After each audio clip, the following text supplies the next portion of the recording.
जी जनाब, तो शो के आगाज़ में सबसे पहले हम बात करेंगे कि सिंध हुकूमत में हमने स्पेसिफिकली देखा और पिछले दिनों बड़े पैमाने पर जो बड़े पुलिस अफसरान हैं, जो बड़ी पोस्ट के अफसरान हैं, उनके जो तबादले हुए थे, उसको लेकर विफाक में और सिंध हुकूमत में ठन गई है।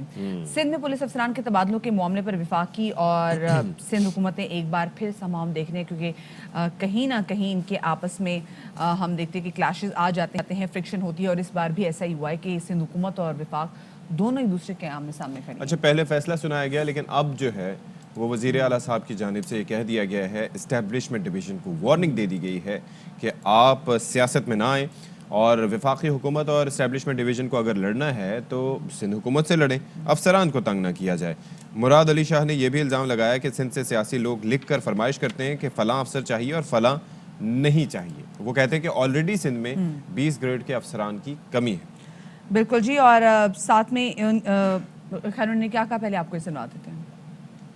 अफसरान पाकिस्तान एडमिनिस्ट्रेटिव सर्विस के इस सूबे से निकाले और 4 हमें भेजे। 7 अफसरान पीएसपी के, इस सूबे के 20 ग्रेड के सारे, इस सूबे से निकाले और 8 अफसरान भेजे। हमारे पास इस वक्त 19 है, यानी 48 की कमी है। हमारे पास इस वक्त 26 टोटल स्ट्रेंथ है डीआईजीज की, 22 काम कर रहे हैं। फेडरल गवर्नमेंट को और स्टैब्लिशमेंट डिवीजन को वार्न करता हूँ कि प्लीज आप लिखें कि झगड़ा मेरे साथ है, इस सियासत में इन्वॉल्व ना हो, उन अफसरान को आप तंग ना करें। अगर आपने लड़ना है तो आप सिंध काबीना से Establishment division and establishment secretary should not be a part of this politics. यहां से इनके लोग लिख के भेजते कि फलाना अफसर नहीं चाहिए, यानी सियासी लोग लिख के भेजते हैं। आप लोग सिंध में गवर्नेंस खराब करना चाहते हैं, कानून के और आइन के अंदर रहते हुए हम सब इस प्रोसीजर्स में चेंज करेंगे।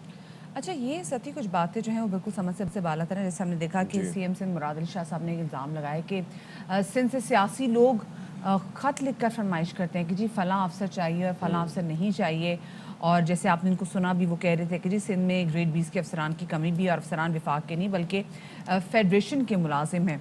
सो ये देखिए, जब तक ये जो तकरियाँ जो कि अनाउंस की गई थी, और इस तकरियों को भी अब मेरे ख्याल से 10 दिन तो एटलीस्ट हो चुके हैं, हमने इस पर खबर भी ब्रेक की थी, और अब जितना ये लेट तकरियाँ होती हैं और रिप्लेसमेंट्स होती हैं, तो ये तो एक अनसर्टेनिटी का माहौल नहीं पैदा हो जाता। अच्छा, एक और फैक्टर भी है इसके अंदर। एक तो अनसर्टेनिटी की आप बात करें, दूसरा ये है कि एकदम इतने बड़े लेवल पे उखाड़ पिछाड़। अब जाहिर है उसमें ये है कि कई अफसरान के बारे में कहा गया कि वो 15-15 साल से एक सूबे में काम कर रहे थे। अच्छा, हालांकि इस हवाले से क़वानीन मौजूद हैं कि उनको एक सूबे से दूसरे सूबों में भेजा जाना चाहिए। तो बहरहाल इसी पर हम ज़रा मौक़िफ़ ले लेते हैं कि हुकूमत सोच के आ रही है, किस तरीके से इस मामले को फ़ाइट ऑफ किया जाएगा। सईद गनी साहब हमारे साथ मौजूद हैं, वज़ीर इत्तलात सिंध हैं, और वज़ीर आला साहब जब ये प्रेस कॉन्फ्रेंस कर रहे थे तो उनके साथ ही वो विराजमान भी थे। बहुत शुक्रिया सईद गनी साहब, आपने हमारे लिए वक्त निकाला। ये ज़रा हमें समझाइएगा कि ऑन प्रिंसिपल एतराज़ क्या है वफाक के इस फैसले पर सिंध हुकूमत को? देखिए, मैं आपको पहले बुनियादी चीज समझाऊं कि इन्होंने जो अभी हालिया ट्रांसफर किए हैं, तो वो ये कहते हैं कि इनकी कोई रोटेशन पॉलिसी है 2020 की।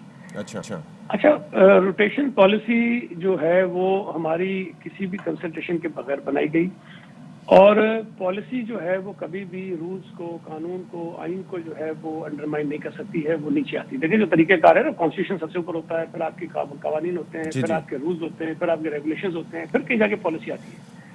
और जो रूल्स हैं 1954 के, वो कंसल्टेशन के साथ बने थे, जिसमें उस वक्त गवर्नर जनरल और जो भी गवर्नर्स थे सूबों के, उन्होंने बैठ के आपने मशावरत के साथ बनाए थे। फिर उसके बाद थोड़ी बहुत उसमें तरमीम होती रही, लेकिन इस वक्त जो मौजूदा हुकूमत ने जो तरमीम की है रूल्स में, उसके मुताबिक भी किसी भी सूबे में अगर किसी ऑफिसर को लगाना है, किसी को हटाना है, तो उसमें प्राइम मिनिस्टर और चीफ मिनिस्टर की कंसल्टेशन जरूरी है। या वो खुद कर लेंगे या किसी अपने अथराइज कर देंगे, किसी भी मिनिस्टर को कर सकते हैं, किसी और को कर सकते हैं। अच्छा, इस केस में कहीं ना प्राइम मिनिस्टर ने किसी को अथराइज किया, ना चीफ मिनिस्टर ने किसी को अथराइज किया, ना किसी किस्म की कोई कंसल्टेशन हुई। अच्छा, हमारा इशू ये नहीं है कि आप ऑफिसर लेके जा रहे हैं, प्रॉब्लम ये है कि हमारे सूबे में 26 पोस्टें हैं जो डीआईजी। सर, एक चीज मैं जरा सिर्फ ऐड करना चाहूंगा इसमें, और आप थोड़ी सी वजाहत इसमें कीजिएगा कि ये क्या सिर्फ आईजी साहिबान के लिए ये कंसल्टेशन जरूरी नहीं थी, या तमाम अफसरान के लिए आप कहते हैं कि ये कंसल्टेशन होनी चाहिए? तमाम ऑफिसर्स जो सूबे में लगाए जाएंगे और निकाले जाएंगे, उस पे कंसल्टेशन होनी है। अच्छा, ठीक। ये जो आईजी वाली आप बात कर रहे हैं, चीफ सेक्रेटरी की बात कर रहे हैं, उसमें तो वो 3 नाम का जो है वो एक प्रोविजन है कि 3 नाम भेजे जाएंगे, उसके बाद होगा। ठीक है। तो इसमें इशू ये है, देखें सूबा सिंध में 20 ग्रेड के जो है वो 26 ऑफिसर्स होने चाहिए पीएसपी के। हमारे पास इस वक्त 22 काम कर रहे हैं, 4 पहले से ही कम है। और अभी कुछ महीने पहले, आपको याद होगा शायद महीना 1.5 महीना हुआ है, 5 डीआईजी जो हैं यहाँ से पहले बुलवा लिए गए हैं और 7 अभी उन्होंने निकाल दिए हैं, तो ये हो गए 12। अब हमारे पास जो अवेलेबल थे वो 22 थे। 22 में से 12 ऑफिसर जो हैं वो लेकर चले गए और नए ऑफिसर उन्होंने भेज दिए, और उनमें से अक्सरियत ऐसे लोगों की है जिन्होंने कभी सूबा सिंध में सर्व नहीं किया, या अगर कुछ लोगों ने किया भी है तो अपनी अर्ली जब इनकी नौकरी थी, जब ये एसपी से उस वक्त किया होगा, आज से 20-25 साल पहले। अब मुसीबत ये है कि पुलिस जो है वो प्योरली प्रोविंशियल सब्जेक्ट है, law and order purely provincial subject है। बिल्कुल सही। आप किसी सूबे में इतने बड़े पैमाने पर ऑफिसर्स निकाल लेते हैं और नए भेज देते हैं, और सूबे के चीफ एग्जीक्यूटिव से आप मशावरत करना, बात करना भी गवारा नहीं करते हैं। आज अगर हैदराबाद में किसी को नए आदमी को डीआईजी लगा दिया जाए तो 9 डिस्ट्रिक्ट आते हैं हैदराबाद के डीआईजी के नीचे। उसको 9 डिस्ट्रिक्ट के डायनामिक्स समझने में, वहाँ जाने में, देखने में उसको पता नहीं कितने महीने लग जाएंगे। ये एक बहुत मुश्किल चैलेंज है, इससे गवर्नेंस पे इफेक्ट होता है। कल हमारी कैबिनेट ने ये नहीं कहा कि जी जो आपने भेजे उनको हम एक्सेप्ट नहीं करते हैं। हमने ये कहा कि जनाब हमारे पास 26 ऑफिसर्स होने चाहिए, आपने 8 पुलिस ऑफिसर्स भेजे हैं, उनमें से हम 4 रख लेंगे, आपस में कंसल्ट कर लेंगे, जो हमें मुनासिब लगेंगे 4 हम रखेंगे, 4 हम आपको वापस कर देंगे। जो हमारे पास पहले से हैं उनको हम आपको सरेंडर नहीं करेंगे। अच्छा। दूसरा हमने किया कि जो पीएस ऑफिसर्स हैं, जो जिनको पहले वो डीएमजी ऑफिसर कहा जाता था, आजकल वो पीएस ऑफिसर्स हैं, वो इन्होंने 4 ऑफिसर्स निकाले, 4 दिए हैं। वो हमारे पास जो शॉर्टेज है वो तकरीबन 48 ऑफिसर्स की है।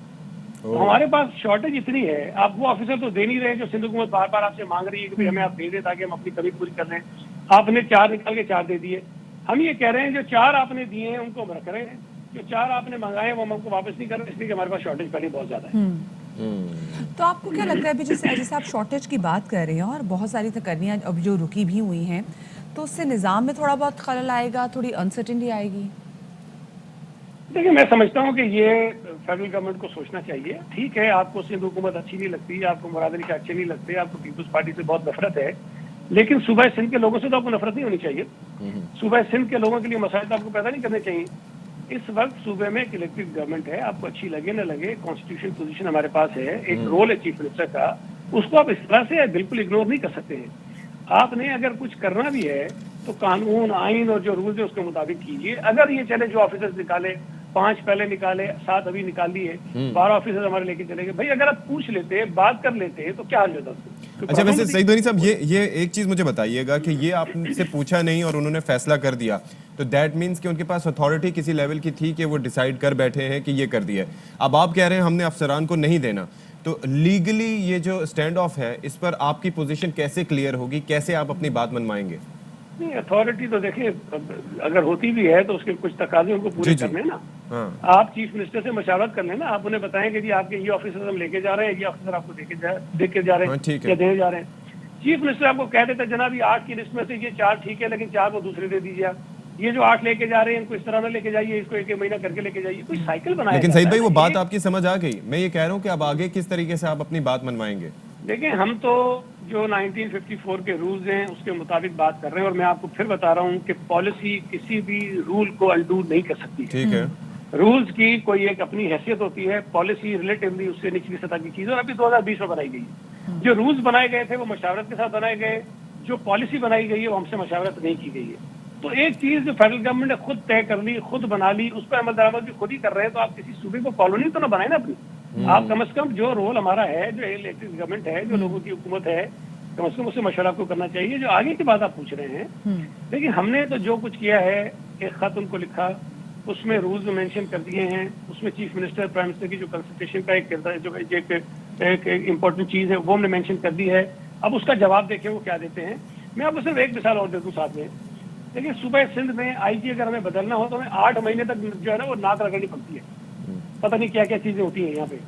पंजाब में रात 3 बजे सोचते हैं कि आईजी बदलना है, सुबह 8 बजे उसका नोटिफिकेशन हो जाता है। और कितने बदल दिए, पंजाब हो, केपी के हो, आप मुझे बताइए। 6 गालिबन, 5 या 6।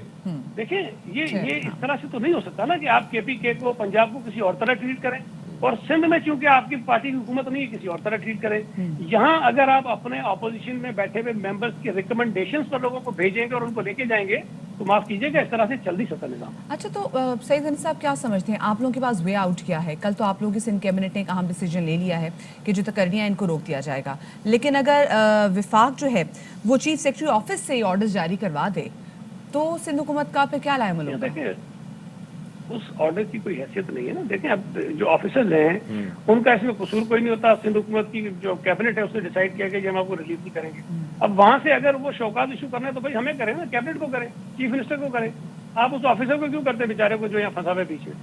और मैं ये समझता हूँ कि हमारी एज ए गवर्नमेंट ये रिस्पॉन्सिबिलिटी है कि हम अपने सूबे की गवर्नेंस को बेहतर करने के लिए कोशिशें करें। और अगर कोई हुकूमत, कोई ताकत, कोई फर्द, कोई वजीर आजम, कोई वजीर उस गवर्नेंस को खराब करने की कोशिश करे तो ये हमारी कॉन्स्टिट्यूशनल रिस्पॉन्सिबिलिटी है कि हम उसको रोकने की कोशिश करें, और हम वो कर रहे हैं। लेकिन अचानक, वैसे आप क्या समझते हैं कि सियासी एस्पेक्ट से भी अगर इसको देखा जाए तो अचानक क्या ख्याल आया कि इतने बड़े पैमाने पर लोगों को यहाँ से उनका तबादला कर दिया जाए, जो ना सिर्फ ये कि सिस्टम को समझते हैं बल्कि एक अरसे से यहाँ पर बैठे हैं? देखिए, फर्क तो पड़ेगा ना। वो मैं तो कह रहा हूँ इसके पीछे और सिवाय बदयानती को कुछ भी नहीं है कि जी आप एक सूबे से, यार मतलब कोई मंतक होती है कि 22 में से 12 ऑफिसर हम लेके जा रहे हैं 20 ग्रेड के। कोई जुल्म है? कोई अकल होती है? कोई मानती है इस बात को? अच्छा, आपने अगर कह रहे हैं रोटेशन की पॉलिसी है ना, तो एक साथ ही 15, ये 12, 13 क्यों निकालते हैं आप? भाई आप एक निकालिए, 2 महीने बाद दूसरा निकालिए, 3 महीने बाद तीसरा निकालिए, गवर्नमेंट को एतमाद में ले लीजिए। अरे वो तो ये कह रहे हैं अभी कि दूसरी वेव इसकी बाकी है। ये भी खबर आई थी कि अभी एक और वेव भी आएगी इसकी। नहीं, अब वो यहाँ बैठे हुए इनके लोग कह रहे होते हैं ना, क्या करें। तो मुसीबत ये है कि अगर यहाँ ऑपोजिशन के जो मेंबर्स हैं वो ये बातें मीडिया को देंगे कि ये एक वेव और आनी है और फलाने भी जाना है, फलाने भी जाना है, उसका मतलब क्या है? चीफ मिनिस्टर को नहीं पता, लेकिन ऑपोजिशन में बैठे हुए एमपीज को सब पता है। और एक चीज और चीफ मिनिस्टर साहब ने कल कही कि जब उन्होंने बात की तो इन्होंने कहा जी ये सारा अक्रॉस द बोर्ड है, ये पॉलिसी है और सारे सूबों में हुआ है। चीफ मिनिस्टर साहब ने बड़ी वजाहत से कल कहा, वो शायद नाम भी कहीं आ जाएंगे कहीं ना कहीं आपके पास। उन्होंने कहा कि बहुत सारे ऑफिसर्स हैं जो पंजाब में बैठे हुए हैं, केपीके में बैठे हुए, उनको ट्रांसफर भी किया गया है जिस पॉलिसी के तहत उनको निकलना चाहिए। सही, ठीक है, बहुत शुक्रिया जी। सईद गनी साहब हमारे साथ तो मौजूद थे, एक अहम मसले के हवाले से बात कर रहे थे जिसमें हम देख रहे थे कि वफाक और सिंध हुकूमत एक बार फिर से आमने सामने आ गई। अब देखते हैं कि जी आगे आगे सिचुएशन कैसे बिल्कुल जी, और उन्हें चार्ज नहीं छोड़ने दिया जा रहा। फिर ये है कि ये वफाकी हुकूमत ने ये फैसला किया था कि अब ये जो अफसरान जो यहाँ से ट्रांसफर किए जाएंगे वो 2 साल तक वापस सिंध में अपनी पोस्टिंग्स नहीं ले सकेंगे। तो अब देखना है कि कैसे इस मामले का कोई हल निकल